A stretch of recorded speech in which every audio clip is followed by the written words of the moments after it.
Thank you for tuning into this episode of the Chillinois Podcast. I'm your host, Cole Preston, and in this episode, I'm sitting down with Jose Leme at Southern Illinois University in Carbondale, Illinois. You can see the timestamps for this episode, watch the video version of this podcast, and check out any links that we reference during this show by clicking the link that is included in the description for this specific episode of the Chillinois Podcast. Once again, there's a link in the podcast description that allows you to watch the video version, see any citations that we have, or look at the timestamps for this episode. You can subscribe to our blog at chillinois.net/blog to get notified whenever we have new episodes of the Chillinois Podcast, and you can support us by making a contribution of your choice at chillinois.net/support. If you're not able to make a contribution, no problem. Please rate the Chillinois Podcast positively on whichever platform that you're listening from, and enjoy the episode.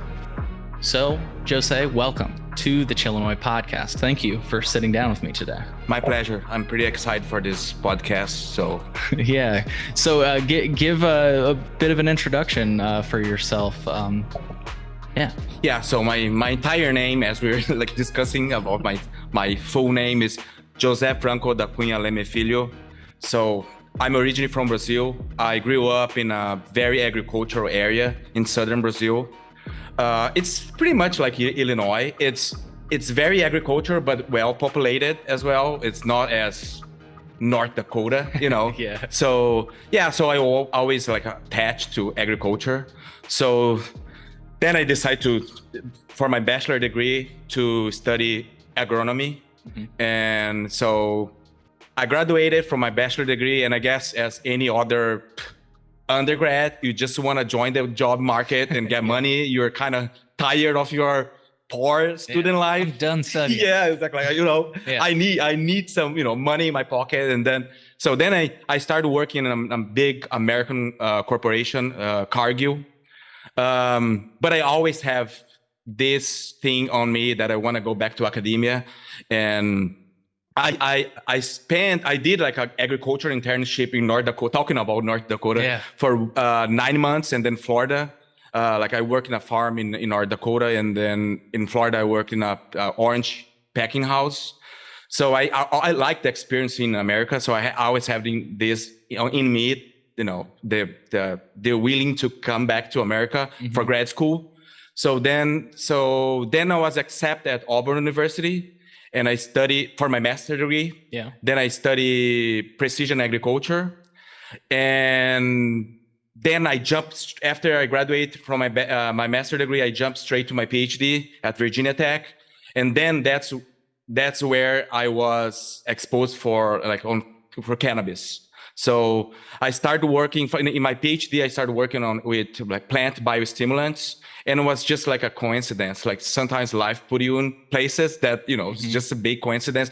I was working in my corn experiment in a greenhouse, testing some biostimulants, and it was 2018, when Trump signed the Farm Bill. Farm Bill, yeah. And the professor responsible for the hemp project, program at Virginia Tech, he just got in the greenhouse and said, wow, are you working with biostimulant? I think it's a good idea to test on cannabis. So, and then I started, and I said, well, I like it. And then kind of my PhD kind of switched gears.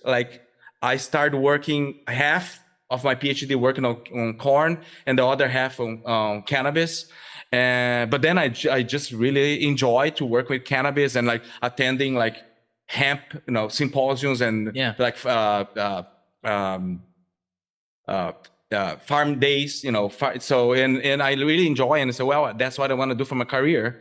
And as we were talking before the podcast started, as always in my life, something I'm not very lucky in terms of a lot of stuff going on in my life. I graduated from my PhD in 2020, just in the middle of the pandemic. So, and the job, all the jobs that I was applying throughout, during my PhD, just before finishing, they cancel. And so then I have to deal with it. So then I started my postdoc at Virginia Tech. and I kept applying for jobs, and and again, during the pandemic, I couldn't be like in person. All my job interviews was like online, and being a foreigner, having like a thick accent, communication is not my best skill.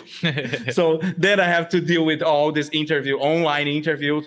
But then, I got, when I read the job description, the SRU job description for this position, I was like, that's my dream job. That's what I want to do. So, and here I am. Yeah. Well, I think you're a good communicator. I think English is just a tough language. And look, people that speak English are a perfect testament to that. We struggle with it all the time. So yeah, the fact that you're able to figure it out, because I took Spanish when I was in high school, actually like almost 4 years. And I got to the point where I felt like I could listen to people, but not talk to people. But that is just it. I couldn't talk to people, right? So you're doing that and you do it well. So not that you were asking for that compliment, but that's interesting. So you said you were first, you used the word exposed to cannabis in Virginia Tech. Yeah.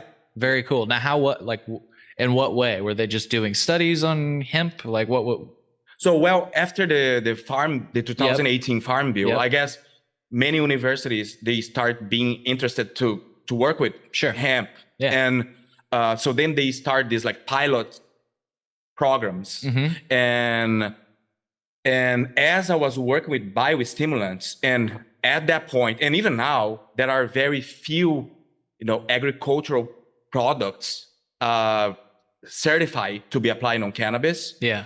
Biostimulants as organic certified products, it's a good alternative to apply on cannabis and increase yield and increase quality. So most of the cannabis producers, their hands are tied because they don't really have products to apply for, weed control, like the real weed control. I guess we've talked to Dr. Carla Gage about that. Pests and, so biostimulants were like a good alternative to improve quality and yield. Gotcha. So then that's how I started work on cannabis. Not to get too in the mud, but what are biostimulants? Well, biostimulants are, like, are they pretty common? In general, are like organic compounds that can improve plant development. And under the category of biostimulants, there are like plant hormones, humic acid, biofertilizers. So they're all under the category of biostimulants. Gotcha. So, and again, it's a good alternative to increase yield and quality on cannabis. Again, we're still studying, but yeah. Very interesting. Yeah.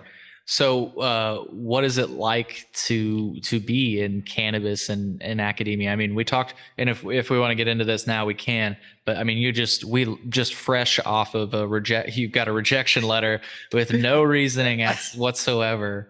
And we're pretty sure it's because it had to do with cannabis research. Well, like you're talking about my immigration issue? Well, not that. The thing we were just talking about in your office. Oh, yeah, right. Yeah, okay, so that's a fresh one. Right. That's a fresh one. Okay. But there are plenty of examples. Right. Yeah. So I don't know where we want to start, but you've had yes. I want to talk about specifically how hard it is to study compared to corn. Like if you were just studying corn, there's all these complications you've had would be non-existent. So I want to talk about what that's like. I mean, to be in academia is already tricky. Yeah. Like to start any type of research or experiment, you need some paperwork, and you have to jump through ropes. But when you work with cannabis, it's 10,000 times more complicated. So, and the example you just mentioned, I just received a notification of a journal that they were rejecting my paper with no reasons. Usually, when you're submitting a manuscript to a journal, they all the time they provide you reasons why your manuscript was rejected and then what you can improve. But recently, I'm I'm submitting manuscripts to some journals, and they are literally just rejecting and saying that it's not achieving the goals or the status of the journal. So and I mean, I don't want to brag about myself, but I mean, that manuscript, it's a teamwork with a lot of scientists with a lot of credibility. So they're all on board. It's not only me. So it's kind of again, as I said, I don't want to play victim here, but it kind of have that thing in my mind, like, oh well, why they're just rejecting for no reason. So then I start thinking about how is the peer review process. And then I can see this kind of closed mind reviewers and like, okay, cannabis, no, reject. Don't even like try. That's got to be frustrating. Right. But but on the other side, being working with something that I'm being a pioneer, and it's not easy. I have to jump through some roups. Yeah. But I enjoy it. It's and again, like especially being like in SIU, that I have teaching appointment, research and teaching appointment. It's how can I say? It's like it's a hate or love. It's in but between. Yeah, not really. Like it's, or they like when you're like even like in a. I mean, if I'm changing directions too much, just let me know. So no, yeah, you're good. But even like in like a airplane conversation, when you sit beside someone and you start a conversation, and they ask, oh, what do you do? Oh, I'm actually studying cannabis. I'm a professor and scientist at SIU. It's like it's two reactions. Oh, really? Yeah. How cool is that? And they start asking about my research program and my teaching program and my or it's like, oh, okay, cool, and then no more conversation.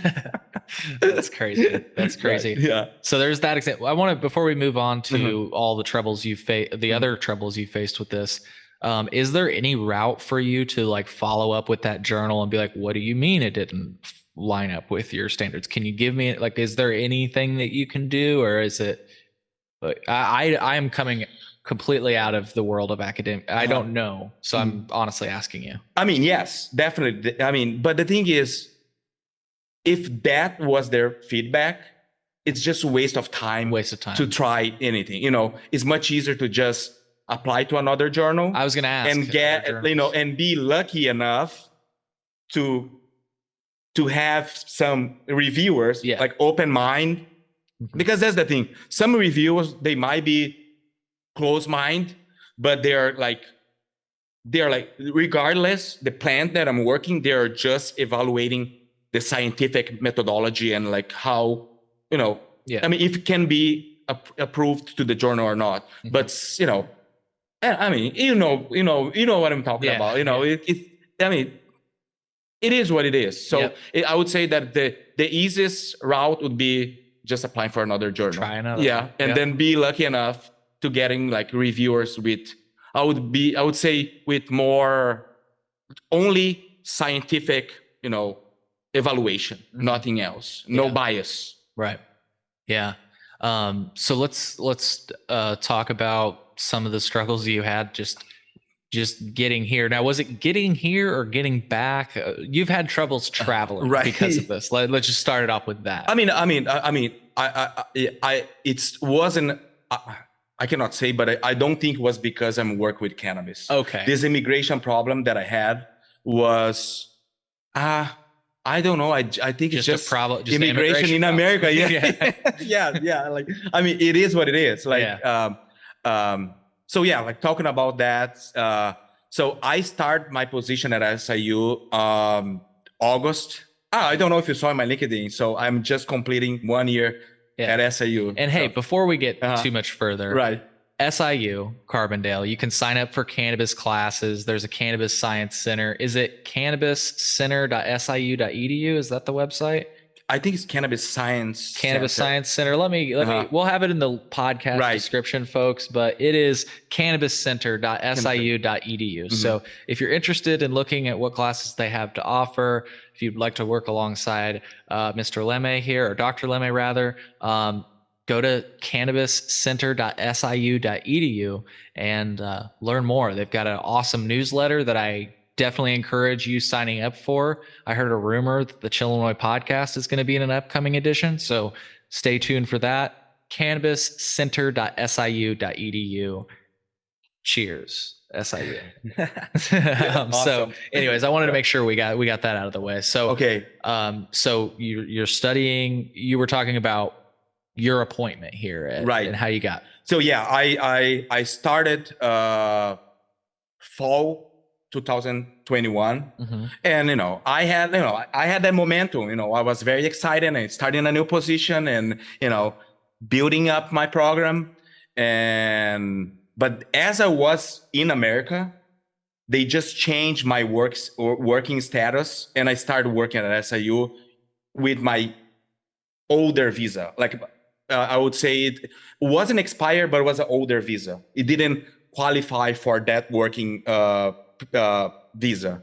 Then I worked during the fall to 2021, and as I had some events, international events, and I need a visa to go back and forth, I decided to go back to Brazil during Christmas break because it's a little. I have more time to spend in Brazil, like without being like not being kind of neglecting my students here. Sure. And so I decided to go during Christmas break because also the visa process takes like 3 weeks. So it was the best time to go get my visa and come back on time for the spring. So everything was fine. My working petition was approved. Everything was fine. Everything was fine to go. So then I organized my trip, and then I went to the embassy. And I don't know, Americans don't really understand that, but when you're in the American embassy or in an American consulate to get your visa, it's a very disturbing situation. It's tense. You're stressed. You're under stress because you never know. It's like a lot of guards, and you don't know if they were approved or not. But that time I was so relaxed. It was like, hey, I have a 300 pages working petition. The SIU chancellor signed it. The dean of my department signed it. Like, it's no way they will reject. And then they reject. So. Wow. Yeah, just kind of summarizing because otherwise you go through all the entire podcast talking about that. So I had a visa that I took in 2013 to go to Oklahoma State University, for a short-term scholar. And that visa required me to stay in Brazil for 2 years. But then when the USCIS approved my work petition, they missed it. So then they approved my work petition. So I went back to Brazil with that petition, thinking that everything was fine, but it wasn't. So then my visa was rejected, and then I was basically stuck in Brazil for 7 months. So, and like that first impact, like when I was informed that my visa was rejected, I was like, okay, it's like pandemic time. Yeah. I can be, teaching online classes. I can be in contact with my grad students. I'll be fine. But then after 2 weeks, okay, you cannot work. Right. Because as we cannot legally pay you, you cannot work. So it was like a torture. Like, I had access to my emails. I could read. I could see like private companies trying to be in contact with me for like financial support. Sure. And like very cool research ideas, and everything was like kept moving here. Yeah. And I was like there. And so yeah, it was a torture. And then I was like, and then the Department of State, the institution that they reject my visa, I didn't receive any like estimation of how long that process will take. So it could be 2 years, it could be 2 months. So I was like literally in limbo, like for like all that period of time. So, but now, at least, I'm back, trying to put my academic program back on track, my research program, and my life. As I told you, my car was in the airport. I was gonna say, I think that's an important part of the story. Like, just because you were stuck in Brazil, like you had this whole life set up here in Carbondale, where you had an apartment, a car. Yeah, like health insurance, everything. I still paying, and then also paying I was living in Brazil, so yeah, it wasn't easy, but I guess. So you were saying you came back and your car tire's flat. It was just I mean, then I had first thing. The thing is, the time that I was in Brazil, I have other issues to be worried about. Yeah. Like, okay, I need to come back, or even like, because I saw my professional career going to the drain. Mm-hmm. And my savings going literally to the drain because I was paying for the apartment that I was not living in, and so. But then when finally my visa was approved and I was making the arrangements to come back, then all these other issues started to pop up, like oh, my car, parking. Mm-hmm. Like, okay, the battery is dead. My tires are flat, and all. Then I have to call car insurance. That luckily I kept paying, right? Because I could just say, oh, you know what, I'm not paying. And also during this time in Brazil, I was getting offers to stay in Brazil to working like bigger, like big corporation like Monsanto, Syngenta, mm-hmm. but I was so happy during that first semester here. I was really enjoy what I was doing. Then, but I mean, I'm not gonna lie. I freak out sometimes. My younger sister, Leticia, she knows that like some like because I didn't know what was going to happen. Yeah. And I need to move on with my life. And but SIU was trying to support as much as they could. Sure. Because when they're dealing with the USCIS and the Department of State, it's nothing they can do. But they are like pretty much, hold strong, you'll be fine. Mm-hmm. And we wanted you to come back. Yeah. And so, but yeah, I didn't know, but I almost gave up. Because, I couldn't continue living like that. Yeah. So, but I'm happy that, I wait and I'm back now. Yeah. So what I was going to ask you that, it's kind of a two-part question. Mm-hmm. What made you stick with it? And the two-part question is not only stick with it when you didn't know there was an insight, but what overall makes you stick with it with all of these complications that you have to deal with? Like it at a certain point, it's like, man, do you just like jumping through hoops, or I mean, do you really love? I totally understand your question. And especially I mean, I'm not gonna lie.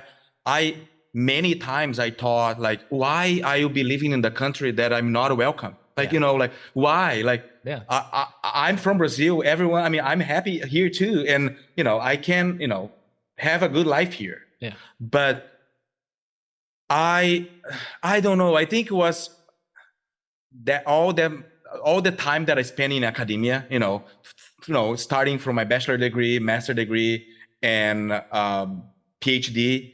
And I have to be honest with you that like, Brazil, I love Brazil. It's an awesome country, but professionally, I would be frustrated in Brazil. Like Brazil is the best. If you want to party, it's the best country to go.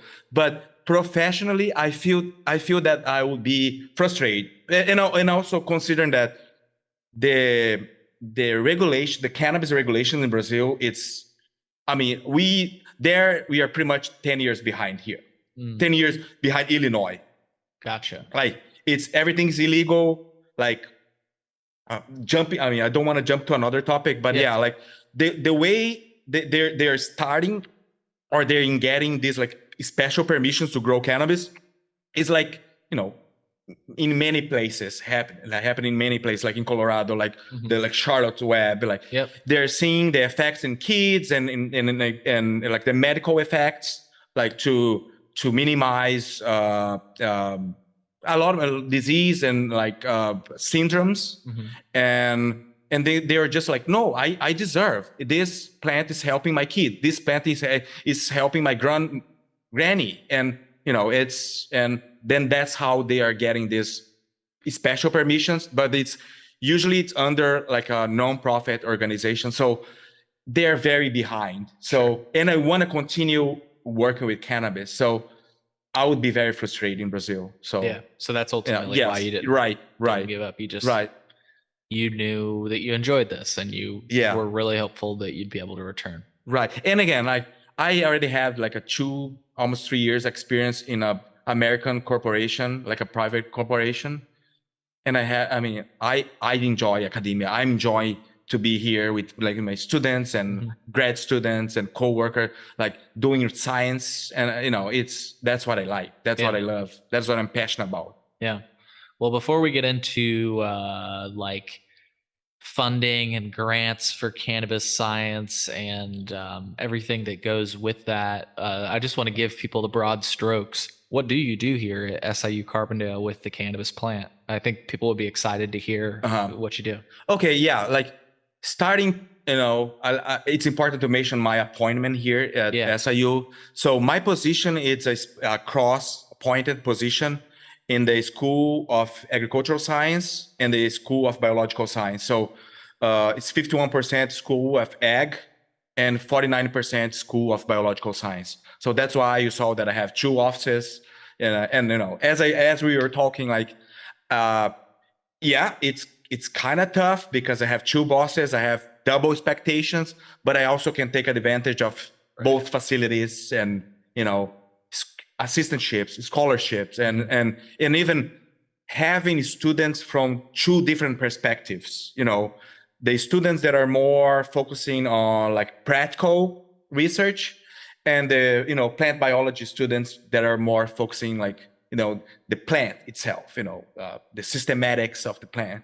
So, but yeah, it's and also it's important to mention that my appointment is also 51% research, 49% teaching. So yeah, I'm teaching. I have to deal with research and teaching. So and it's funny because I mean, there are very few positions like mine. I mean, I guess it's. Do you know any other similar positions around? And yeah, so it's. I mean, I'm especially not in Illinois. Like you mentioned earlier, there might be, maybe you mentioned this earlier. There might be colleges in Colorado or other states that have legalized that have like a cannabis program, but for Illinois, SIU, in my opinion, and there's only a few other schools that are doing cannabis that I know of. Right. And, and having this, the Cannabis Science Center and having all this like diversity in terms of, people from like med school, people from engineer, chemistry, all in this like big center to collaborate. And again, I don't, and when I attend some like cannabis conferences or like events, and I talk about my program, I talk about how, diverse and broad and how much freedom I have here. They're always asking me like, hey, like, how come this program is not in like Northern California or Oregon or Colorado? So, and but yeah, but then going back to my position here, so yeah, as I'm saying, I have a lot of freedom. So, and it's a very new program. So I'm at this point, I'm trying to take advantage of any type of fundings that is coming through my direction. Any type of private company that want to collaborate with us or institutions. I'm trying to take advantage of that because that's another hoop that I have to jump through, because like as a controlled substance, federally controlled substance, like grants are hard to be, they're not available. So it's tricky. So because of its status as a controlled substance. Right. Gotcha. Yes. So, but as I told you, I'm a talker, and I start talking and I change the direction of the conversation. But I want to talk about like how is the interaction that I have with my undergrad students. Yeah. Because it's fun because like, I'm the cannabis professor, like, and then they kind of have that stereotype, like like who is the guy that is coming in for this class? It's going to be a guy with dreadlocks and like Jamaica t-shirt, or like tie-dye. Yeah. Or so it's kind of two stereotypes, like that stereotype, or like, because they know that I'm from Brazil, they think it is gonna be like a UFC fighter, like with like cauliflower like ear, and then I'm nothing like that. So it's no but yeah, like, and I like to say that cannabis is the gateway plant to bring kids to being interested on science. And it's amazing when I'm talk with undergrads and they're like, hey, I actually never thought about going to grad school, but I kind of want to join your program. But not just because it's, oh, I want to, you know what I mean? Not, oh, I want to work with cannabis. No, it's, oh, I'm starting being interested in science. Yeah. And like conduct experiments. And so it's really cool. It's really cool. And usually I have like three student profiles. The one, like I'm talking about undergrads. I can talk about the grad students too, but the undergrads, they are the cannabis enthusiastic, the ones that they want to learn about sustainable ways to grow cannabis and this type of studies.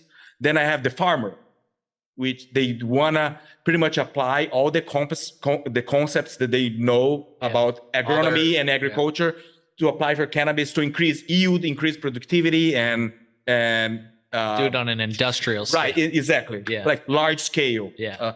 And the entrepreneur. Like, I'm not really very interested on like growing plants, but I think I can get money from that. So I want to learn and I want to increase, getting profit from it. So that's the three. I mean, I don't like to generalize. Yeah, but it's kind of, that's interesting. But for grad students, they're like, I mean, people can think that, oh no, it will be hard to find grad students to join your program or to work in your lab. That's the opposite. I'm actually receiving emails from really like high skilled students from like Stanford, Cornell, like, because they see how my program is very broad, and they see as an opportunity, like, hey, this cannabis science is like a wide west. Right.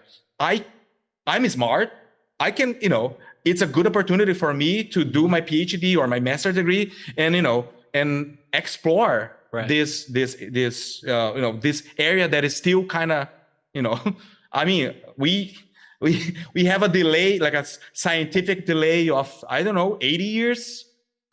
90 years? Yeah, we talk about it all the time. Some of the misconceptions and some of the things that that people just talk about with cannabis as if it's science. And it's like, well, hold on. Like, science is just now getting started with cannabis. Yeah. So I'm basically conducting like study or like, we need reliable information. Yes. That we have from corn and soybean, that we got that information 70 years ago.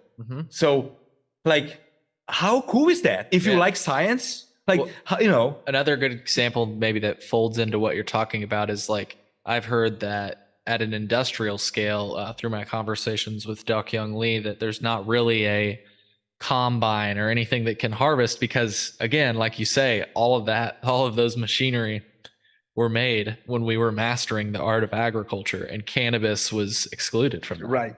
Yeah. Right. And that's the beauty of the Cannabis Science Center, because we have engineers there. Yep.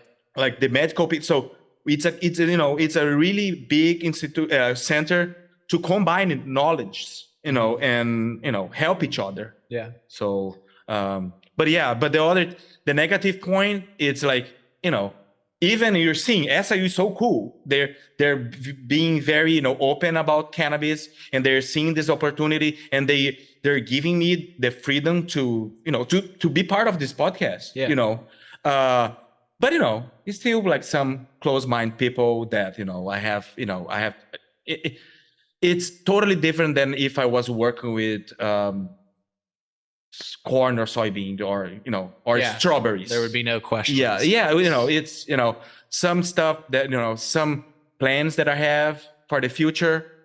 I have to be very careful because I kind of have to, when I'm writing a project to for the new cannabis certificate, I have to be very careful how I address my goals, because there are people, like close-minded people, that won't be on board. Sure. So it's kind of frustrating, but I'm ready for the game. I'm okay with that. And again, it's frustrating. Like, I personally, I hate cucumbers.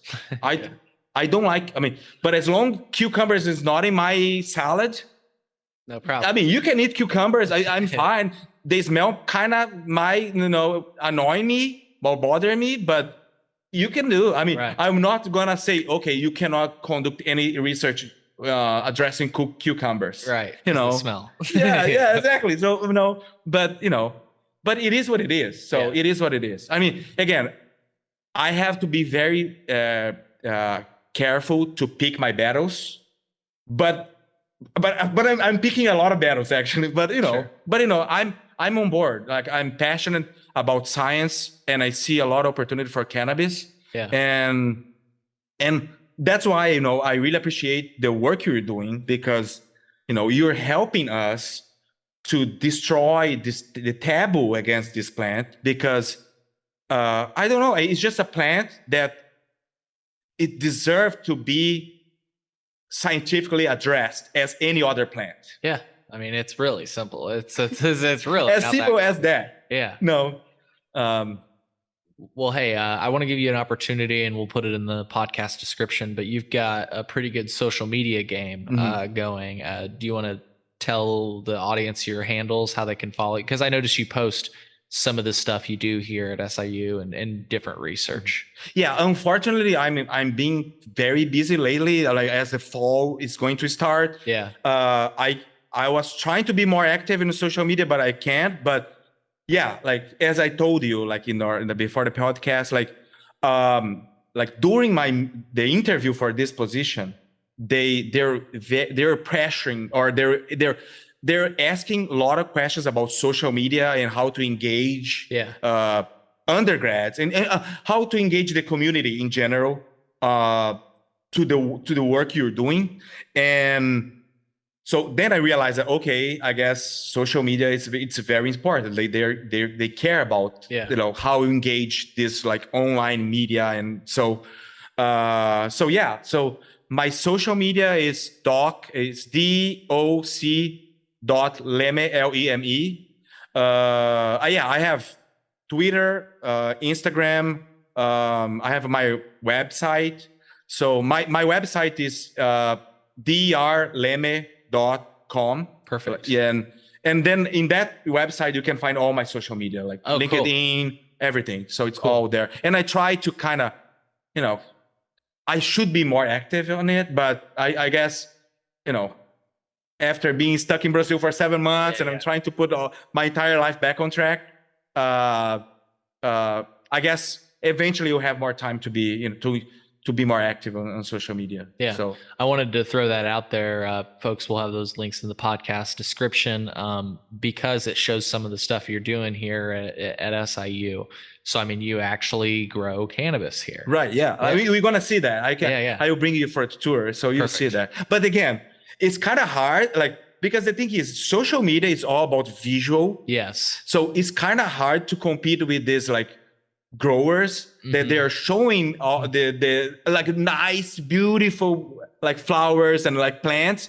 And I'm doing science. It's for example, the plants that I'm going to show you in the greenhouse is a fertilizer limitation study. So the plants are not looking great. The plants are, under stress. Yeah. So, and usually, I would say the kids, like they are more interested to see like beautiful plants and, but I try to be very, very real, like very like, okay, that's what we're doing in my program. That's, if you become my grad student, that's what you're going to do. Or if you're applying for the SIU horticulture, or if you're taking part of my program or the cannabis program, that's what you'll be doing. So I try to be very real though. Yeah. So do you teach like indoor and outdoor basics, or is it just greenhouse? Like what's... So the classes that I'm assigned to teach is control and environment agriculture,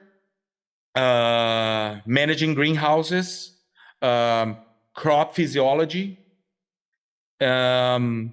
introduction for horticulture. So far that's it. I mean, I hope it's gonna be that, because don't get me wrong, I like teaching. I love teaching. Yeah. I love to be, with the undergrads. But you've also got your research. Yeah, and it takes, teaching is very time consuming. It takes a lot of your time. So, so I hope the director of my department, Dr. Carl Willard, he'll kind of take it easy with the classes that he asked me to teach. That's a message for him. I actually had that conversation with him yesterday. So yeah, so that's funny. But I mean, again, I love to be, in a classroom and teaching, and also my approach, again, like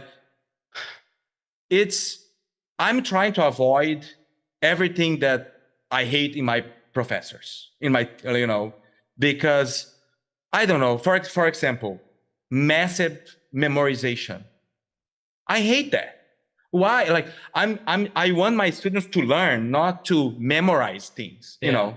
Yeah, because I mean, in real life, you very seldom are, unless you put yourself in that position where you have to remember everything off the top of your head. In real life, you are allowed to take notes and have things to help. I mean, that's real life. So I've always wondered that about, tests and stuff. It's like, I felt like if we wanted to make it realistic, like at least let us bring in our own notes or something. Yeah, And also, like, I mean, I try to keep my students like active, like, and like in the first class. I mean, first of all, I want them to kind of present like a very short presentation about themselves, like what they want to, why they're taking this class, and what they like to do, what they want to learn. So why they're here at SIU. So, and because it's important to know their goals, and also if they're expecting to be like I will be kind of regurgitating words all the time and just reading a slide, so don't even take my class, because I will keep them active. Like, okay, that's the material, so we're gonna have to teach this class, or like in the final project, you're gonna have to present, a very solid presentation about what you're doing. Like, for example, control environment agriculture. Like, usually the term project, I ask them to create a control environment agriculture facility. Like, it doesn't matter what plants they want to grow in that facility. It can be strawberries, tomatoes, but usually they use cannabis. They like that. Sure. Yeah, like that's the other point. When I ask my students, like, who want to work with cannabis, it's not kidding. It's like 90% of the class. So, so yeah, and then at the end, they have to present like a solid, project, like the estimation of how much you cost the facility, and like their market strategy. So, and so I try to keep them active, not just going to class, kind of, being very like sleepy and so yeah. So yeah, do you feel like, and then we can get to, I know you wanted to talk about funding and grants for cannabis science and the importance of designating part of the tax revenue to research addressing cannabis. But before we get to that, do you feel that students are able to leave this program and get a good job in the cannabis industry? Or, like you said, there's a certain demographic that wants to start their own thing.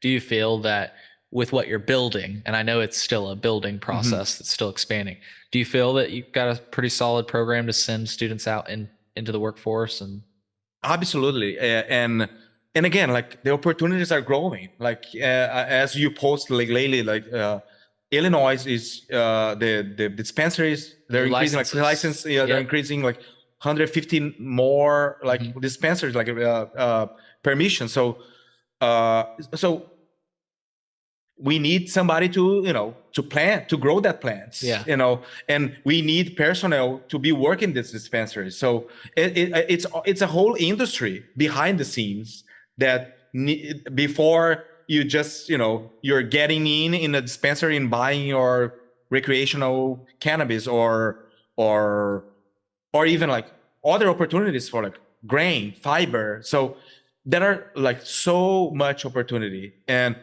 that's what we're trying to do. It's prepare the students for this market. So for this market, and again, like I try. The thing is, I try to know my students and learn what are their goals, and because sometimes they're just in the wrong major. Yeah. Seriously, like for example, this like the cannabis, the controlled environment agriculture, that project that I was talking about. So I was evaluating the project, and one of the students, like the logo for his like facility was like very professional, was like awesome. And then I talked to him, like I said, I have to be honest with you. The project itself is not great. It's okay. But the logo is professional. Like you're getting a lot of like part of your grade is because of this logo. And then he told me, oh, I actually always want to be, in the design or in this like marketing career. Sure. But my parents, they're farmers. They want to be me to be around and take care of the farm.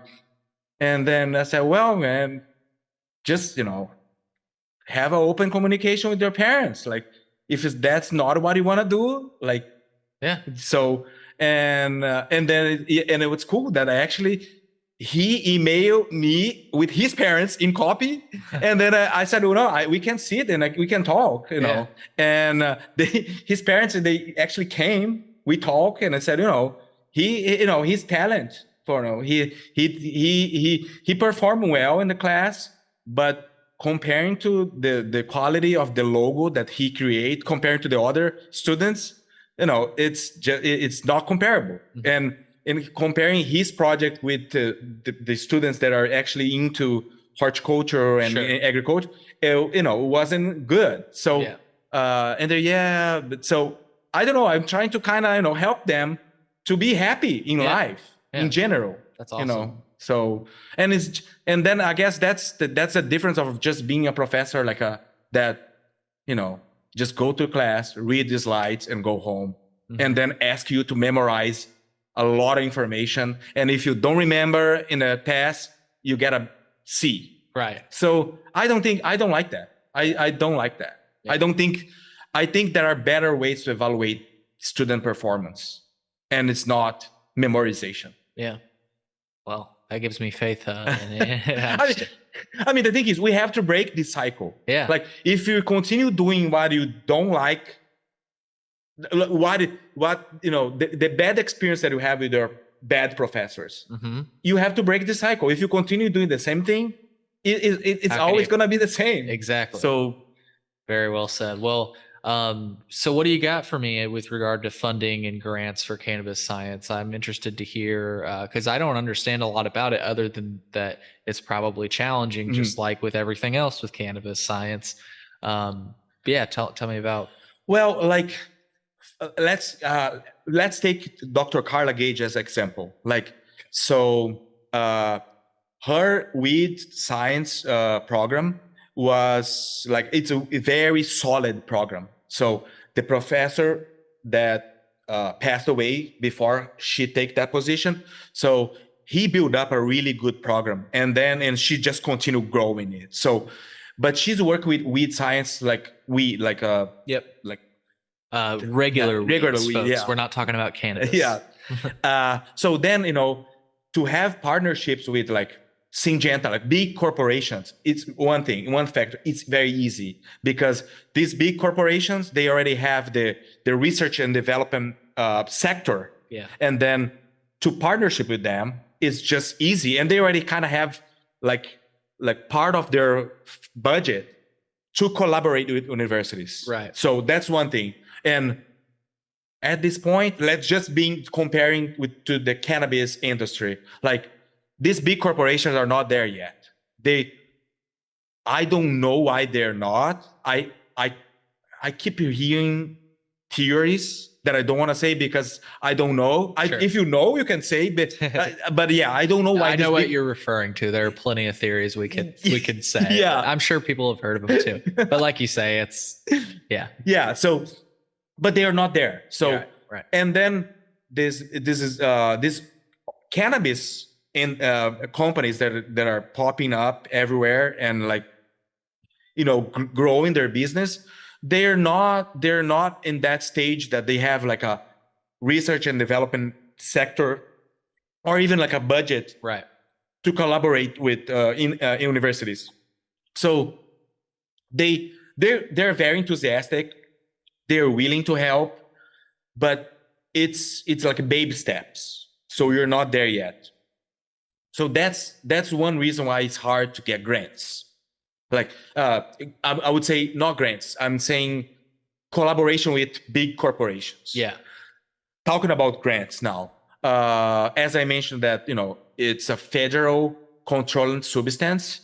So the federal grants, the government grants, it's very tricky. So we have to apply as like a specialty crops, and so it's tricky.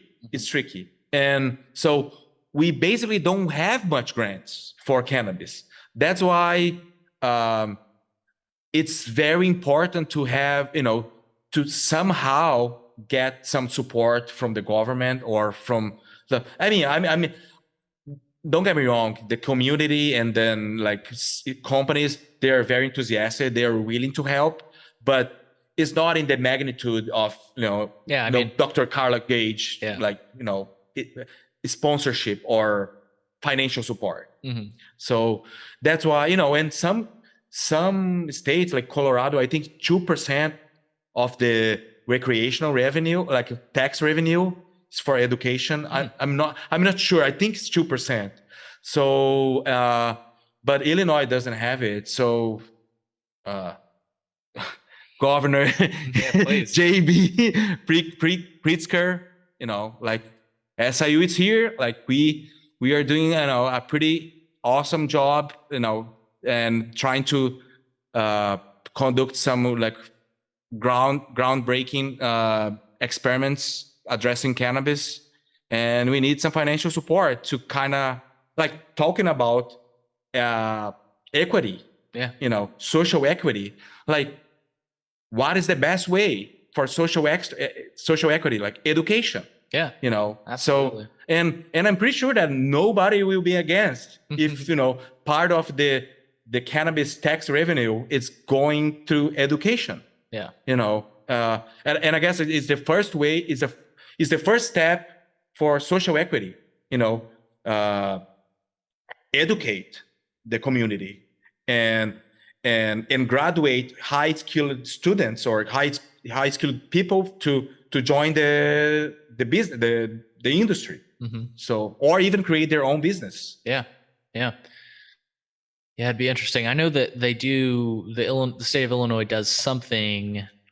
I think it's called the R3 program, and I think some of that money goes to some colleges like Olive Harvey Community College up in Chicago, and I think there are a few others, but I would love to see that expanded. I do not think SIU Carbondale is on that list. I would love to, and we just spoke to somebody that's decently close to JB Pritzker the other day. We've talked to like people in that administration, so hopefully that one of them even claimed, he said he listens to this podcast a lot. So maybe this message catches on. But I mean, I tweet him all the time, but yeah. But again, I think realistically, though, jokes aside, I think realistically it'd have to be maybe something that a legislator would pioneer, maybe from down around here, to try to get some of those dollars to come to SIU Carbondale. But any other complications? Yeah, but again, that's a battle that I know I have to be careful, but it's a battle that I'm picking because I think it's important. And again, I cannot even vote. So we are talking politics here, but I can't vote. Yeah. So I guess recording conversations, it's a liability. So I have to be careful in what I'm going to say, especially working for like a state institution. Right. Because it's, anything that is recorded is liability, right? Well, and I was going to ask you, like, just when people ask us non-residents when they come to the state of Illinois, not even just non-residents of Illinois, non-residents of the country, they say, oh, I want to try legal cannabis. And we've talked to attorneys and they're like, hey, you can do that. You could do that, but I would speak to an immigration attorney first. It's kind of interesting to think about that. They say that, non-citizens should be careful just purchasing cannabis legally. So it's interesting. Like, you're totally above board and you're researching it. And I have like trucks, full of cannabis plants. Yeah. I have actually like a full barn to dry cannabis plants. Yeah. So, I mean, again, it is what it is. So, and it's kind of interesting because like you pointed out that some of the refusals you get is because it's a controlled substance. But then on the other hand, hemp is, with the farm bill, it's like it's something I talked to Carla and Buck both about. Cannabis has probably got to be so frustrating to work with because it's the only plant that, depending on how things shake out, it could be a different plant at the end. And by that I mean you plant hemp, but if that hemp is over 0.03% THC, all of a sudden it's cannabis now. And it's like, in no other context in agriculture does that apply. Like, it's not like you plant beans and whoa, it's corn. Like, it's not a different plant, right? I'm glad that you brought it up because that's the issue about terminology. Yes. Because like, okay, for the federal standpoint, it's hemp with low THC, 0.3% THC, and marijuana as high THC above. Yep. So, but marijuana is like a very xenophobic and racist term. I don't agree with that. I don't think it's a good term to be used as a federal, term. Yeah. But also, like, it's xenophobic. I agree with that. I think it's wrong. But the state. So, and then this is like these terms. They're from the 70s, from the Drug Control Act from the 70s. So that's crazy that they still using the same terms, but it's okay. I think federally it's not the right term, but the state-wise, they are also using the wrong term because state-wise also they are using terms from the 70s, and it's hemp as a low THC plant and cannabis as a high THC plant. And then I always talk when I was having this conversation with Buck, and I said, this is actually a scientific-phobic. I just created this term, scientific term, because it's wrong. Like, cannabis is the genus of the plant, cannabis L.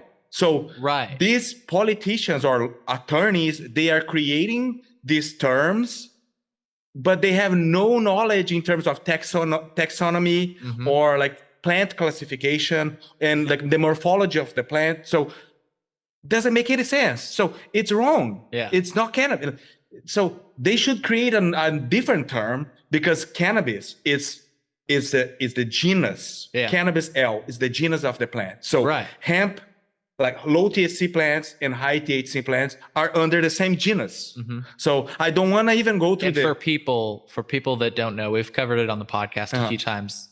There's genus and species, binomial nomenclature. So for humans, Homo sapiens. for cannabis L for the genus, but then like for the species, most often we see sativa. Am I correct in that? Yeah, I don't want to go to that rabbit hole about sativa, ruderalis. I mean, I already got a lot of hate on my social media when I post like a study. It was not even my study. I post that study showing evidence that it's only one species, only sativa.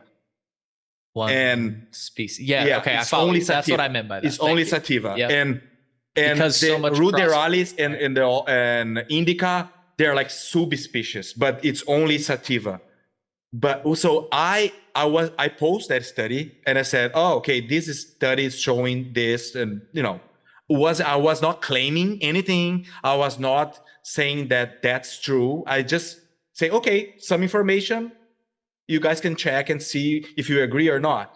I got so much hate, and people were saying, "Oh, you're very like a lot of hate. Like, you're from Brazil, you cannot even grow plant there. What are you talking about morphology and plant, like classification?" And so it's a rabbit hole that if you go through, it's never gonna end. So yeah. But I take it as it's sativa, and then I prefer not saying anything. It's okay. No, but I'm glad. So I'm glad you broke it down, because what you're breaking down is that scientifically, this is the way we refer to this plant, this genus of plant. There is no such thing as hemp. This is something that lawmakers came up with. Yeah, and they clearly don't have any morphology or plant morphology or plant classification taxonomy knowledge, because they're literally using a genus nomenclature for something that is not correct. It's very wrong. Yeah. So, and then this make my life much harder, because, for example, when you have some like events, and then we have cannabis there, like they are like expecting that it's gonna be only high THC plants, and then they disregard the CBD plants, the fiber, and so it's just wrong. It's just wrong. And again, it's a battle that I'm picking, and because that's wrong, and we have to fix it. Like, as a scientist, I cannot just let them educate people on their ways without any knowledge. Exactly. So, because I guess it's the same thing that I use, like the genus type of other plants, like to use the like maize L, like the corn, use that nomenclature only for popcorn. It's the same thing. And it's just like, it doesn't make any sense. Right. It's scientifically wrong. So, or I don't mean to try to, but just for me, it would help. Only calling corn that's for like agriculture or feed maize, but then you call corn that's for human consumption sweet corn, even though it's all corn. Right? Yes. Yes. Because I mean, because to piggyback off of that, a lot of people have these concerns that, like, if a university sets up a hemp field, that these sneaky teenagers are going to come in and grab the plants and smoke them, and it's like, that would be like going into a random cornfield and trying to make the corn. It's like, that's not sweet corn, buddy. Like, that's not sweet corn. Exactly. That's a great example. Yeah. So, well, cool. Well, so we talked about student profiles. We talked about funding and grants for cannabis science. We even just got into the terms cannabis versus hemp versus the one that we both dislike, marijuana. I've even noticed in Michigan, they go with a different spelling of marijuana. Instead of MARIJ, it's H, right? H, the Juana. Yeah. So I believe that from what you were talking about is, at least from my historical understanding, people that opposed or how about this? Let's just keep it simple. People that wanted to criminalize cannabis users started referring to it as marijuana, and people can look up reefer madness. We've talked about it so many times in the show. So anyways, I just wanted to make sure we were clear in what we were referring to. And to be honest, like in Brazil, you're more advanced in terms of these terms, because we have a term for high THC plants, which is maconha, and which is it's just a term. It's not racist. It's just a term. And we have like cânhamo, that is low THC plants. So, and then cannabis technically is both. So it's not like Illinois. It's cannabis. You're like inferring to high THC plants. Yes. So yeah, it's yeah. Hopefully, I mean, again, we are using legislation from the 70s. So using terms from the 70s. Yes. So that's why, Dr. J.B. Pritzker, we need funding for education. Like, we need to educate the community. Absolutely. Governor Pritzker, I hope you're listening. Yeah. So, any more on how federal and state laws have terminology issues? We're talking about the issues with terminology. I can't think of anything else. I do think that the Farm Bill has made things very interesting. Like, so on the way here, there's this sign on the side of the road, and from a distance you see it, and it says, "We have CBD and THC." But then when you get like close to the sign, you see that it says Delta 8 THC. So they don't have real THC. They've got the Delta 8 THC. The Farm Bill has been super interesting to me, with just. And also, like, I'm always wondering, like, if there's politicians, like, they're in their like offices, and like, I'm wondering if they're thinking like, it's a mess. Yeah. Like, it's all very confusing, and like I'm wondering if they are like, oh, it's time to change. It's time to make something more solid and more clear. Yeah. Because it's all over the places. Yeah, you got to wonder. The Farm Bill was definitely, I think, is this what you're saying? I think the Farm Bill was kind of a blessing in disguise, because it has made such of a flexibility. Yeah, I mean, it is Wild West. Yes. I mean, it is pretty open. Right. We're only now, I feel like, starting to have a conversation about consumer safety standards on certain things. I mean, like, because for the longest time, back to the differentiation, which is imaginary, between hemp and cannabis, all they require for you to sell, from what I understand, CBD products or farm bill legal products, is just to make sure it's not over that percent of THC. They don't require any other consumer safety tests. And so I actually loosely referenced last time that it's possible that metals could, like heavy metals, could be in the product. I've actually since read articles that is the case in some products. So people just be careful. I recommend only purchasing something like that from a trusted, reliable source that provides a COA, a certificate of authenticity, with lab tests and everything else to show you that it's a relatively safe to consume product, right? So yeah, and then going back to the terminology, like, yeah, that's something that like when I just started working at SIU, or even like I even in Brazil, like during this crazy 7 months, and talking to people like, oh, what are you doing? I'm working with I'm a scientist and professor. I'm working with cannabis. I'm doing research on cannabis. They are like, they're always like, oh, like marijuana, or like, oh, cannabis. Like in the beginning, I was taking that joke as, oh, okay, I'm new here. I don't want to create waves, or it's too soon for that. And again, as I said, I have to pick my battles. But now that's the other battle that I'm picking, is like when they start that joke, I like immediately like, oh, like what are you talking about? Like, you do want to know more about my research program?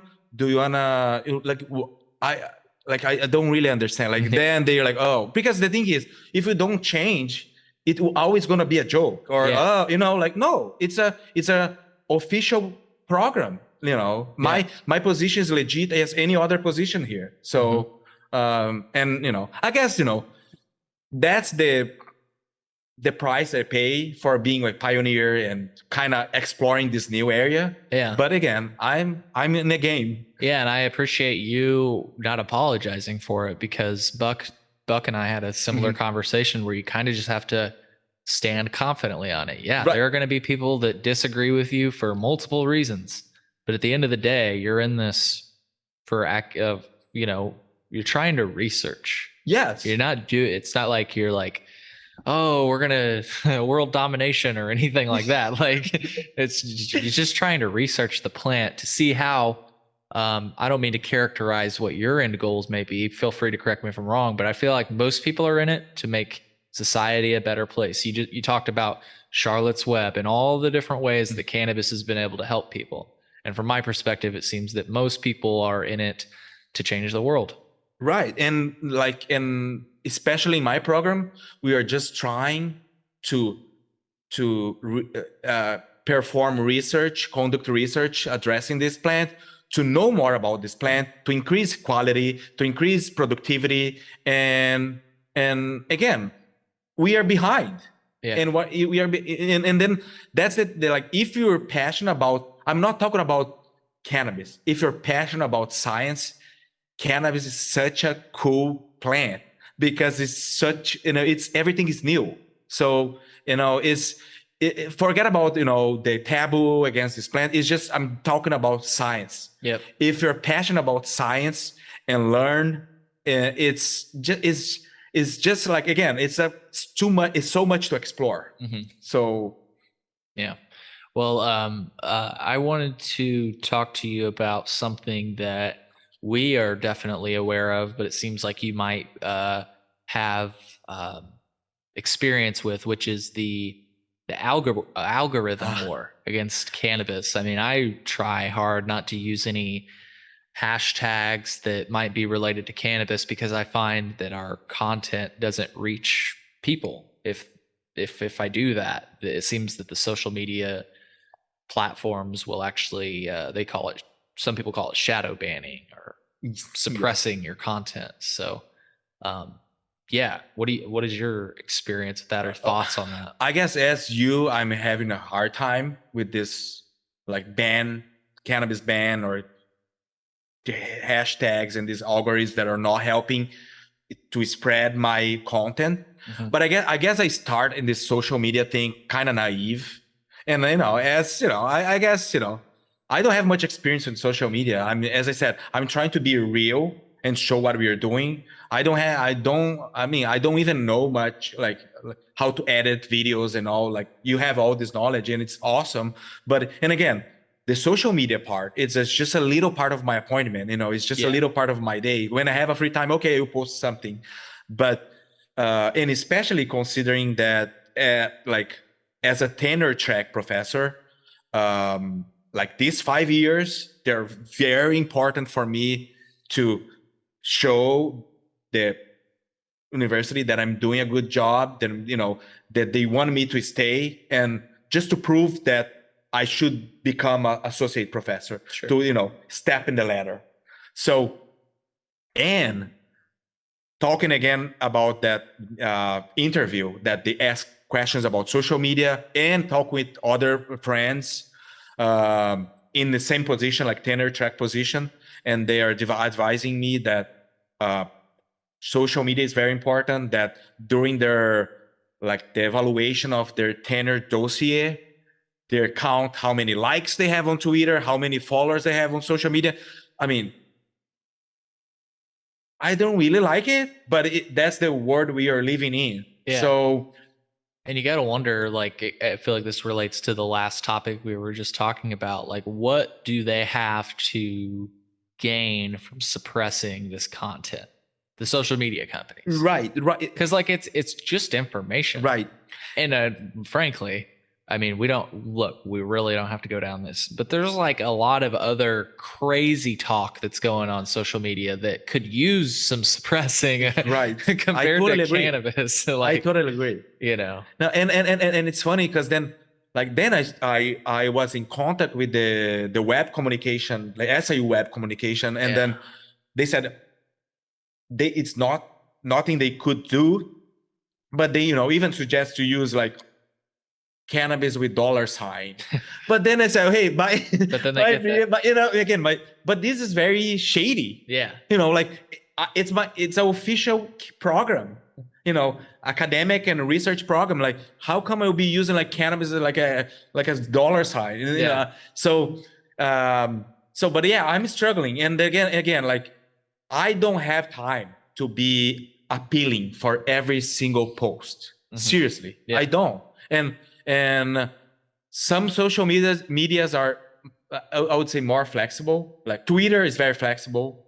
LinkedIn is very flexible. I like Instagram, it's okay, but I was trying to kind of use like TikTok as well, because it's very popular for kids. Like these college kids, they're on TikTok all the time, but TikTok, it's banning all the time. YouTube kind of. So and again, I don't have time to appeal, and I have time to repost. So it's kind of like hit and miss. Sometimes they accept, and sometimes not. So it is what it is. It's sad. As a professor, how do you approach with social media? There are going to be haters and engagements, let's just say, but definitely haters. How do you, as a professor, you probably have to approach it differently than, for example, I would. 100%. Yeah, like that's why, again, like like this is your podcast. Right. You can say whatever you want. Right. Yeah, I could go crazy right now. Exactly. Yeah, I mean, how cool is that? But I'm work to a state university. I have to be, again, talking about picking my battles. Yep. But the thing is, I started the social media kind of naive. I didn't know how to act. I'm learning. I guess I'm learning with in the process. And yes, for example, that when I post that peer review study about the sativa and the species, and I got a lot of hate. Like people literally like being very, it's a lot of hate. I don't even like to describe. And then I have to deal with that, and then like delete. Or I don't want you to get into like if they got derogatory or whatever, but can I ask you like what I feel like I understand what they were trying to say, but what were they trying to say, like with? I'm mentioning the example of this study because I guess was the first one that I was the first impact. Like, oh, actually, was it somebody? But it was more. It was more about the scientific standpoint. It was more like, oh no, it's wrong. It's actually sativa, ruderalis, and indica, not against cannabis. But I do have the cannabis haters and very close mind, and they don't like what I'm doing, and like saying oh, like what are you doing, like why you don't use your skills for better things, why you're doing your you seems to be very smart guy, why you using your knowledge for drugs. Okay, gotcha. Those types of things. It's not even worth and then then but even some very small like things that I never thought that would cause problems, but like, for example, I bought a truck for my lab, and I didn't know what truck to buy, and was like in a weekend that I have time to say, what, I will create a poll, like what truck should I buy for my lab.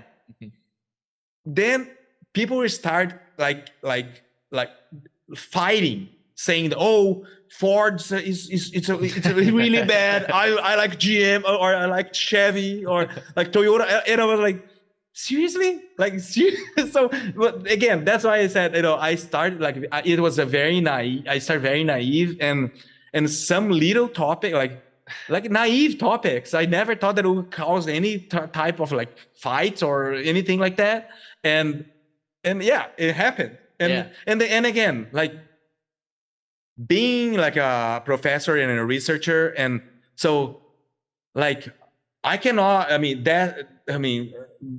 that I cannot accept this in my social media. It has to be a very respectful like environment. Yeah. So different than your social media, that they can say whatever they want, you can answer whatever you want, and that's it.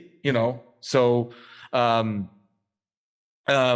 but again, like I mean, it is what it is. I have to understand that I'm working to like a state institution. I have rules to follow, and and again, like that's the price I'm paying for being pioneer and exploring like a new scientific area. Yeah. So I'm trying to figure out. So the people that say, "Oh, why are you spending your time on a drug when you could be doing this?" Those people aren't even worth, in my opinion, a response sometimes. The people that I am so perplexed by, the people that are pro cannabis but cling to the myths from the original days. So the example I always give is indica sativa hybrid, that those are meant to be species of the plant, ruderalis included. Sure.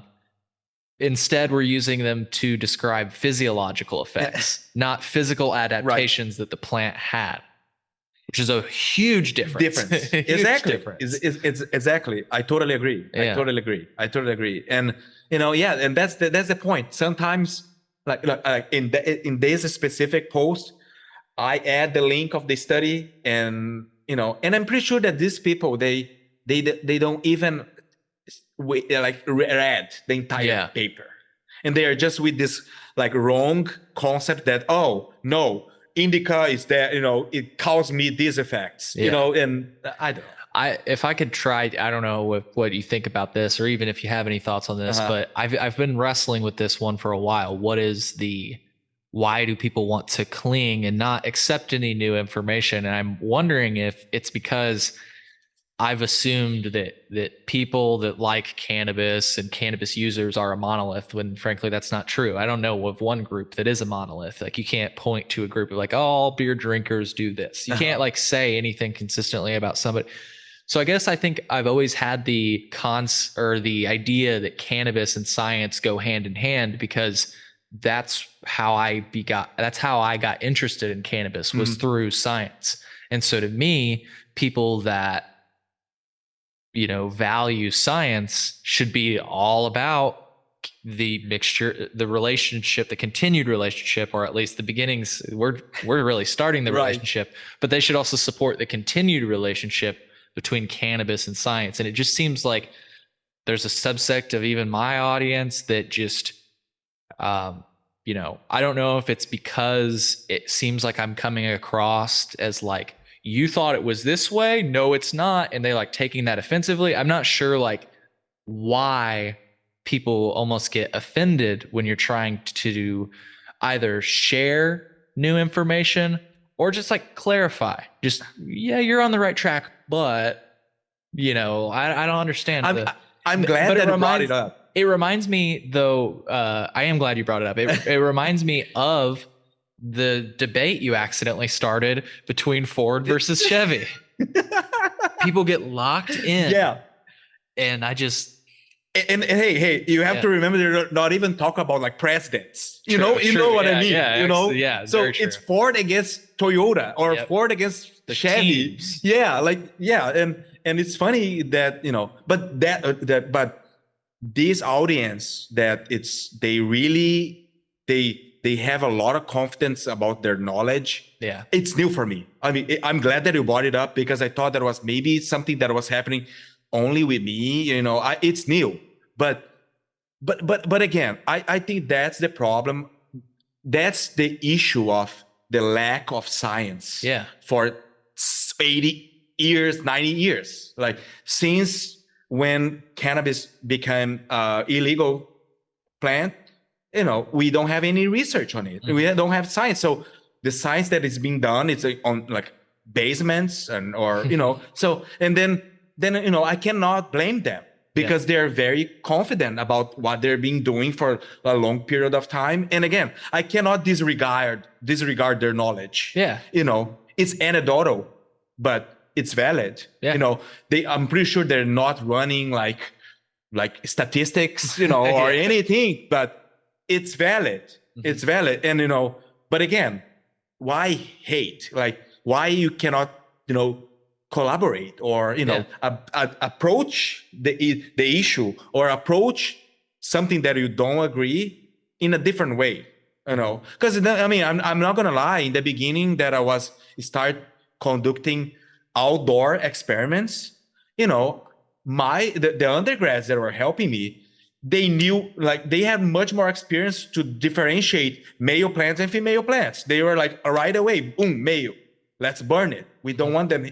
So I cannot disregard their knowledge. Yeah. So, but I guess we can approach it in a different way, in more respectful way. Yeah. And also be open minded. Like, we are talking about closed mind and open mind. Yeah. Like, even if the cannabis enthusiastic people, they're closed mind in terms of what they think is right. Yes. Like, you're literally just acting the same as people that are against cannabis and don't want us to perform research and or conduct experiments addressing cannabis. Yeah. So that's a really brilliant response. Yeah.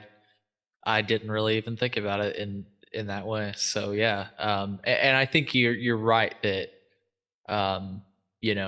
we have to respect that knowledge that they've gained, but also try to approach it and if we can add to it or refine, let's say, their understanding in a helpful and constructive way. I think that's the best way to approach it, because there's no reason to take it where it often goes, which is like, this team battle, when it's like, no, I'm just trying to help you see what I've seen. Right. Yeah. Because that's all science is. I mean, I see this. Can you see it too?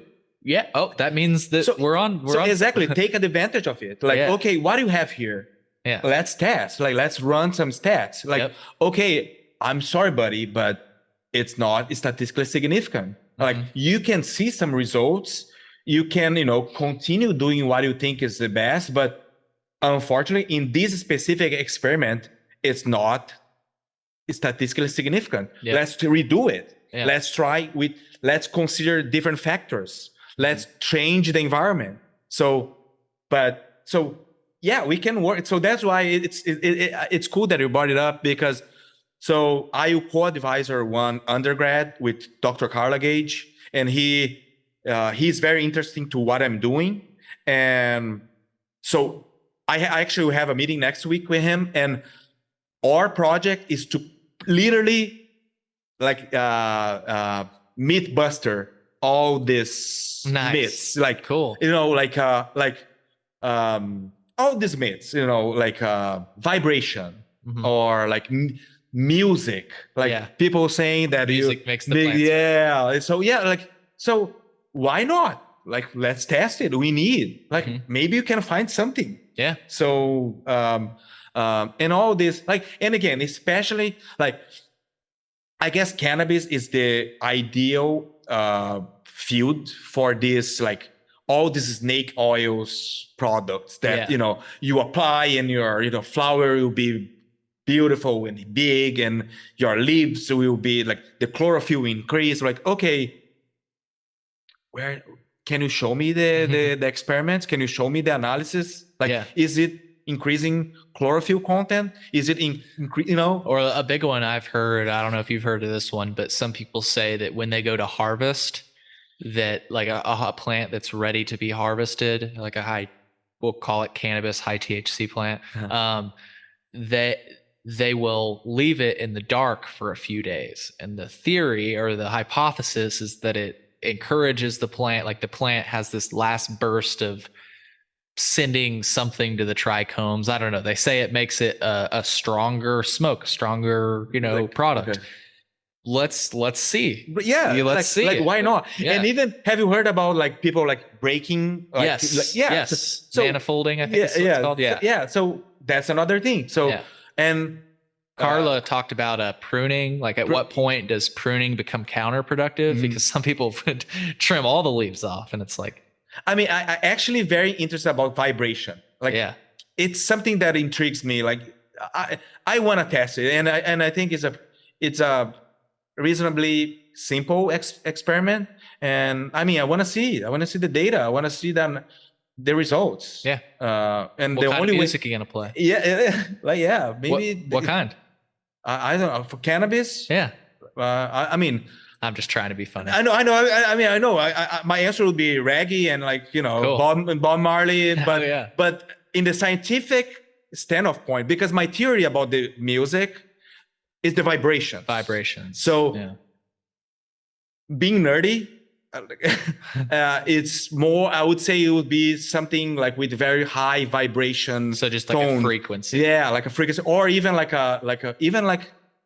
electronics, so yeah, I mean, you never know, like that's again, that's about being like as I said, the stereotype that my undergrad student have of me before I starting like my first class, and it's so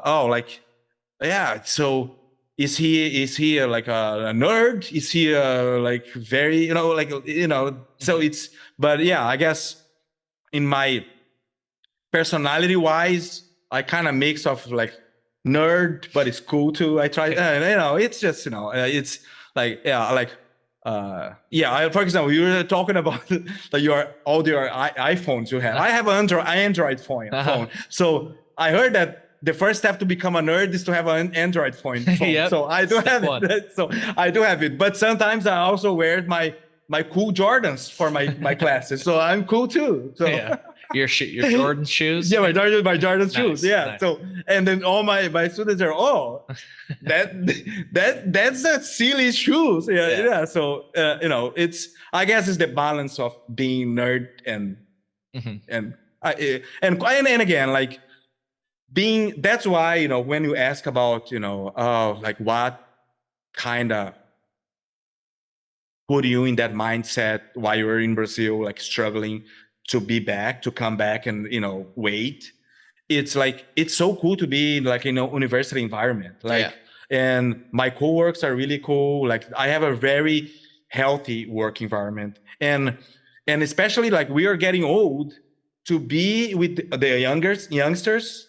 It's a way to kind of keep your mind young, and I don't know. It's just kind of, I don't have the Peter Pan syndrome that I don't want to be old, but it's like, I think it's healthy to keep your mind young. Yeah. So, yeah. Well, I wanted to, I've got a few more questions. We'll talk about the Hemp and Cannabis Symposium, Hemp Hop Shrooms Festival. Make sure to promote that, and then we'll start to wrap up. You work with a lot. You work with plants that are legal under the Farm Bill, and you're pretty wide open with regards to what you can do with that. Mm-hmm. Before I forget, that's the important concept to mention, is that because my title here is Cannabis Biology and Cropping System. So under the umbrella of cannabis, so we have cannabinoids production, so in indoor environment. Then we have cannabinoid production at outdoor environment, which is more horticulture, like plastic beds, drip irrigation, and the third management, which is more like row crops, like hemp. They call it hemp. So basically, seems like I have just one plant under my appointment, but it's actually 3 totally different environment to management. So it's totally different, like indoor cultivation, outdoor, like cannabinoids, indoor cultivation, outdoor cultivation as like horticulture management, and row crops. So like large scale production. So it's a lot. Yeah. So and I have to deal with all this. That's why it's important to mention, because the students that are planning, they're interested to enroll at SIU and be part of the cannabis program. So that are the opportunities that we have. Yeah, I'm glad you listed those out, because I was trying to touch on that earlier. So I'm glad, indoor, outdoor and row cropping. Right. And then so the row cropping is like the tall, lanky hemp plants that are often used for fiber, and then indoor or grain. Indoor and outdoor is often used for like CBD and stuff like that. Am I correct? THC and cannabinoids production. So Gotcha. cannabinoids production indoor and outdoor, like as a horticulture, and then row crops, which is pretty much like corn and soybean and small grains. Yeah. So do you do any, you mentioned cannabinoids. There's a big craze, speaking of misinformation, in my opinion, big craze on terpenes. Do you guys talk about terpenes at all? So yeah, we do have plans to start working with terpenes, but that's another like route that I have to jump through, because the full cannabinoid analysis is not cheap. So like usually, let's say when you're like analyzing like plant parameters for other crops, the analysis they're not that expensive, but for the full profile cannabinoids and terpenes analysis is like $150, $100, and so then imagine if you have 500 samples. Yeah. So it's very costly. So that's why we have to be very careful in terms of what type of experiment we are starting, because it's, in the end of the day, we are all enthusiastic about this plant and we want to conduct, groundbreaking research, but it's money. We have to cover our costs. So, but yeah, we do have plans for like effects, especially effects of biostimulants and effects of hormones like terpenes. Cool. So yeah, it's very, again, like there are very few studies addressing terpenes, like on cannabis. Yeah. So I wanted to be clear, just in case you didn't know, my audience pretty well knows my perspective on this. The terpenes are there. They show up in lab reports. If you wondered what I was referring to with misinformation, it seems like a lot of people purport physiological effects, just like with sativa, indica, and hybrid, to these terpenes. And we've just talked to several different cannabis researchers, that one particularly that just disagrees that the terpenes are even statistically significant enough to cause a physiological effect. Like there's no debate around if you injected terpenes into your body or something, that you would have a physiological effect. But it was saying that the levels of terpenes are so low in cannabis that a lot of the things that people are ascribing may not be true. Do you have any thoughts on that? I guess this researcher, he's mentioning that his opinion is towards the terpenes not having any type of effect, because the specifically entourage effect. If you're, I believe in the entourage effect, but I think terpenes is just so easy to lose. Like it's volatile, it's volatile, and during the drying, it's like it's easy to lose. And even like when you're harvesting, so depending of the temperature, so they're all factors that can decrease the terpenes in the plant. So we have to be careful when you're saying like the effects of terpenes, but again, like I agree with I have to be careful with what I say, that I totally agree, or but I believe that in the entourage effect, I think it's very like that's another wrong thing about the 2018 Farm Bill. They're just measuring THC, and then I don't think that just the level of THC it's directly correlate to how strong is the effect in the human body. Right. So, and you disagree that THC is indicative of potency? Is that what you're saying? Like just THC? Just it. I think it's all about the entourage effect and the other cannabinoids that it's in that plant. See, I would think, even though the researcher said that he didn't find anything that He mentioned there was some play between CBD and THC. For example, some patients don't benefit just from getting CBD. They need that other side. They need THC in the mixture for whatever they need. But his main point about the terpenes that's always like, kind of confused me, but it kind of makes sense if you talk about, or if you're aware of the fact that cannabinoids are processed by your CB1 or CB2 receptor. Like, my question is, like, what are terpenes processed by? Because they're not going to that receptor, right? I mean, so but anyways, I'm speaking well out of my understanding. That's just his perspective. I tend to also believe that it's not just THC, that there's more at play. And the example I always use is, I always have a high potency THC dab pen on me, 80, 90% THC, and I can start my day with it and whatever else. But then I smoke a flower that's 17% and it's like, whoa. And it's like, well, wait a minute. If that's 80 and this is 17, like, why do I feel so much higher? So how about the CBG and all this 200 other cannabinoids that it's even considering that it's like in very minimal concentration, they're there. Right. They're there. Even terpenes, you might lose it throughout the process, the processing system, like to dry the plant and harvest, drying, and trim. You might lose a lot of terpene, but it can be in very minimal concentration, but it's still there. So that's why I guess it's more like the Buck type of research to see, like, to evaluate how these terpenes are being processed in the body.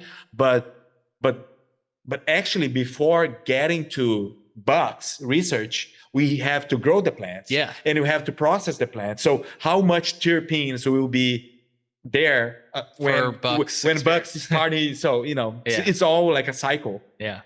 So well said. Well, you want to talk a little bit about the hemp cannabis symposium and hemp hop shroom stuff that's coming up before we close? So are you going to attend it? I think we are. And I thought it was so cool as we were pulling into Carbondale that you had a sign across the road, Cannabis Hemp Symposium. I was like, this is my town.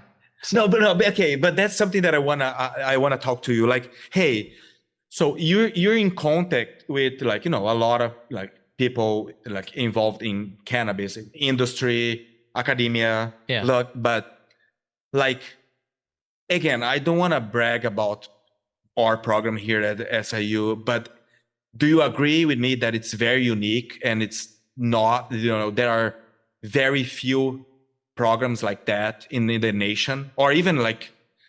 I agree. But like I said, the added element, it's not only what you're doing here at Southern Illinois University in Carbondale, it is also Carbondale's acceptance of that I think is huge. To see that banner strewn across the street as we're driving into town, it made me feel welcome. Right. And again, like, I guess our team, like Buck, Dr. Buck Halos, Dr. Carla Gage, all these people that are going to meet in the happy hour, like Kyle Baker, Osama Abdad, my future PhD student, he won't be coming to the happy hour, but Brian Gandy, he is very bright. Like, they're all very cool people and very enthusiastic that you don't see in other institutions, right? Like, that's something that I was talking. Buck was straight up with me. I was like, do you smoke weed, Buck? Have you ever smoked? And he's like, well, I was a Deadhead. You know what a Deadhead is? The Grateful Dead. It's an old band with a lot of the fans were stoners. So that was his way of saying yes. Yes, I do. I mean, Buck is awesome, right? Yeah, he's very cool. And he also brings a lot of credibility to the program. He's doing like very like top-notch research and like addressing like CBD isolate. And so like I think and then this is something that I was actually talking to Jason from like Illinois New Joint. And he was like in the phone, and then we started talking, and I started, telling him what we are planning. And then he said, it's just much easier to work with you guys. Like you guys are very enthusiastic. Like comparing to other universities, I'm not gonna say like again we are all in the same team, but he's like, oh, like you guys are very enthusiastic. Like it's awesome to work with you guys. Yeah. And so I guess we have to take advantage of that. So Yeah. like on paper, I guess it's because the program is still growing, and we have this 7 months break, and we are kind of having some problems throughout the way, but on paper it's awesome. It's an awesome program. So Yeah. and having this in this cross appointment, like and the School of Biological Science, where I have to focus more in the biochemistry of the plant, extraction, so like plant physiology, and the ag, which is more practical, like cultivation and effects of different products. It's a really cool balance as well. So we just have to take advantage of it. But again, we are getting there. Yeah, I have to agree with Jason though. Yeah, you were everybody at SIU Carbondale has been much easier to deal with now. I will say that not only just because you're all are cool, but I think that there was some hesitance, like I mentioned to you before, they see our logo, but when I said I've talked to people from the University of Illinois, I've talked to people from Eastern Illinois, they're like, oh, okay, cool. Like that's all it took, to make them realize that that I was serious. So the hemp, and I think also it was just kind of coincidence that when you're talking about academia, we have a lot of like most of people in academia are nerds, like scientists and researchers, and I just lucky enough to have a very good kind of balance of a lot of people in the team that are nerds but are cool too in the same time. So it's just lucky. We are just lucky enough to have all these cool people, but nerds, and that, like cool, but also with a lot of credibility to conduct like top-notch research. So like, so and before I forget, so I'm working on a project to create a controlled environment agriculture facility in the basement of the Fermentation Institute. Cool. So yeah, like how cool is that? It's like a basement. Like we're gonna be like basement growers. Yeah. But yeah, there is no better facility than that basement for what I have in mind.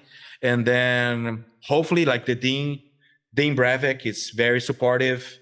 So we are kind of working. I create a project with the help of my future PhD student Brian Gandy, and we are kind of working the estimation of the costs. And if we're able to get that facility built, it will be awesome, like for teaching and for and conduct research. Then I can grow plants any type in a year. Like it can be winter, doesn't matter, and it would just be perfect for like research and teaching. And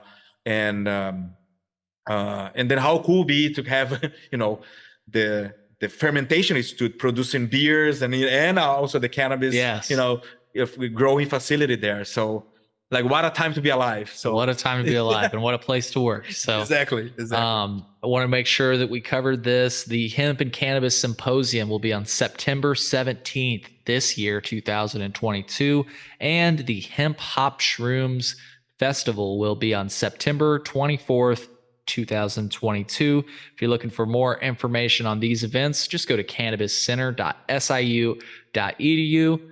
We'll probably be there. So if you're looking to meet us, say hi, and enjoy some good times here in Southern Illinois, in Carbondale, then come on down to the Hemp Hop Shrooms Festival or the Hemp and Cannabis Symposium. Once again, cannabiscenter.siu.edu is the best place to find all information about the Cannabis Center, including these two events that are coming up. And you can sign up for their newsletter, which I highly recommend, pun intended. So Jose, thank you so much for sitting down with me today. I'm looking forward to this evening. I'm looking forward to going and seeing the crops and showing people what it looks like there. So thank you so much. I want to have you back on the show sometime again in the future to talk about where you are with your research. I mean, again, because this is just the beginning. It's just the beginning, It's I wish I could, talk about what I have done more, but it's just the beginning, As I said, I just completed 1 year, technically 1 year at SIU, but I have 7 months stuck in Brazil. So, it's hopefully in my our next podcast, I have a lot of things to talk about research and what are you doing, and hopefully that controlled environment agriculture facility at the basement will be running. Yeah. So, well, hey, if you want to be a cannabis pioneer with Jose, just go to cannabiscenter.siu.edu. There's no better time than now, folks.